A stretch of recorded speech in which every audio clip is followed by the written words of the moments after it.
रक्षाबंधन म्हटलं की सगळ्याच्या घरी नारळाची वडी होते बघा.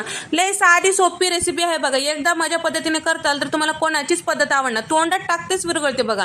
2 वाटी इथं ओल्या नारळाचं चव घेतले बघा. त्याच्यानंतर 1 वाटी दूध घेऊन अर्धी वाटी मिल्क पावडर टाकून मिक्स करून घेतले बघा.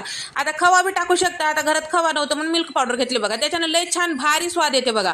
मग आता घेतलेलं ते नारळाचं चव कढईमध्ये टाकून थोडं तूप टाकून परतून घेतले बघा. असं केल्यानं नारळाची वडी लई दिवस टिकून राहते बघा. थोडं कोरडं होईपर्यंत परतून घ्यायचं. त्यानंतर ज्या वाटीनं आपण नारळाचं चव घेतले की नाही त्याच वाटीनं पाऊण वाटी साखर टाकून घेतली. साखर बी याच्यामध्ये छान परतून घ्यायचं. त्यानंतर तयार करून घेतलेलं मिश्रण टाकून घ्यायचं, छान परतून घ्यायचं बघा. आवडत असलं तर वेलचीची पूड टाकून घ्यायचं, केसरचं दूध टाकून घ्यायचं, तुमच्या मर्जीप्रमाणे बघा. तुम्हाला जसं आवडते तसं टाकून घेऊ शकता. छान घट्ट होईपर्यंत परतून घ्यायचं बघा.